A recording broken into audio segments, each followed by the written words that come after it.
Hello people, in this video we want to look at steroid-induced glaucoma. So basically where are we in secondary glaucomas? So basically secondary glaucomas have a known cause and that cause is leading to glaucoma. So here we are looking at steroid-induced glaucoma amongst all these secondary glaucomas, right? So basically steroid-induced glaucoma is not like everybody who takes a steroid gets glaucoma, right? Some people are more susceptible. That is all we are telling here, okay? Some people, 5% of the population are high steroid responders, okay? They developed marked rise of intraocular pressure after about 6 weeks of steroid therapy. These steroids can be topical or even systemic, okay?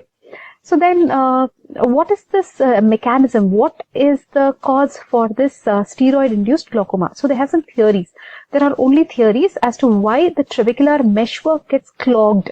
Okay, the trabecular meshwork gets clogged because of steroid, right? So something that the steroid does will clog this trabecular meshwork and it will hamper the drainage of the aqueous humor. So aqueous humor will accumulate here, leading to rise in intraocular pressure that will lead to optic nerve damage, visual field effects, that is glaucoma. So what is happening here? What are the theories which explain to us as to why there is obstruction in outflow?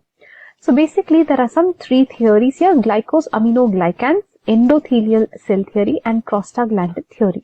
So these glycosaminoglycans are present in the trabecular meshwork and these were supposed to depolymerize. But corticosteroids will inhibit the release of the hydrolases, that is something that has to break this down, right? So these glycosaminoglycans will not be able to depolymerize, right? And they will retain water. So what will happen when these glycosaminoglycans which are there here, they cannot depolymerize, they will retain water, and as they retain water, what will happen? The trabecular meshwork will get clogged and hence the aqueous humor cannot drain. So what are they blaming here? Glycosaminoglycans. These are not able to depolymerize, right? Because of whom? Corticosteroids, which are inhibiting the hydrolases. So what did corticosteroid do? Inhibit hydrolase. Next, endothelial cell theory. So corticosteroids are known to suppress phagocytic activity. So they suppress phagocytic activity. They have suppressed hydrolase. Now they are suppressing phagocytic activity. So what will happen if there are no phagocytes? The debris will accumulate and the debris will clog the trabecular meshwork. Simple. But why is it endothelial? Endothelial cells lining trabecular meshwork act as phagocytes. So the endothelial cells are good, right? They were already present and they were acting as phagocytes. But these phagocytic activity is suppressed by corticosteroids, right? So what does corticosteroids do? It inhibited hydrolase. Now it is inhibiting the phagocytic activity and it is clogging the trabecular meshwork. Then prostaglandin theory. So corticosteroids can inhibit the synthesis of prostaglandins, that is PGE, PGF. What were these PGE, PGF doing? They were increasing, prostaglandins increase the outflow. You already know this, latanoprost, bimatoprost, all here. Prostaglandins are your anti-glaucoma drugs, right? Prostaglandins are your anti-glaucoma drugs. So you know what prostaglandins do?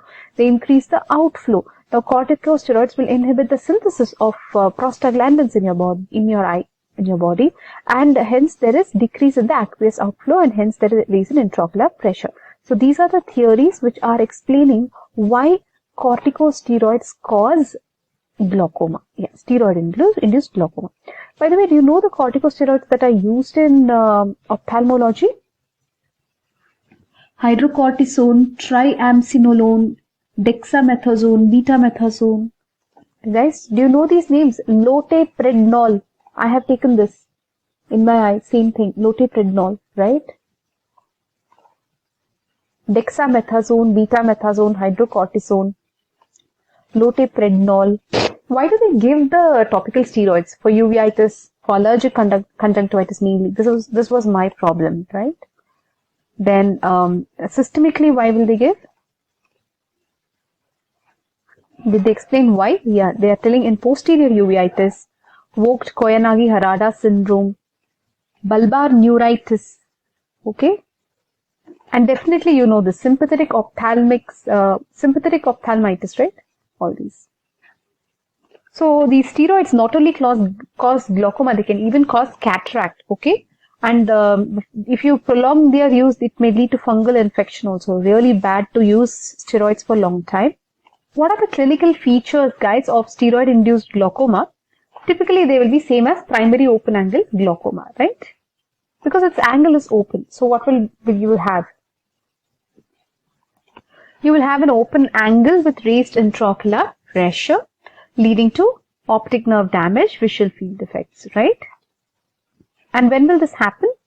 Months after months of taking steroids, or following weeks of topical therapy if you're taking strong steroids. So usually after months and after weeks. Okay, you can remember something like this. How will you manage this? You should prevent it first of all by a judicious use of steroids, right? And you should regularly monitor intraocular pressure when you're on steroid therapy. Then treatment is stops using steroids, and you can give them timolol maleate for reducing the IOP, and filtration surgery, example trabeculectomy can be done so that the aqueous can drain into subconjunctival space.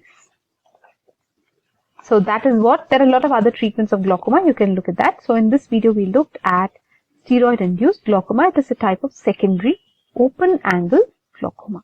That's all for now, guys. Bye bye.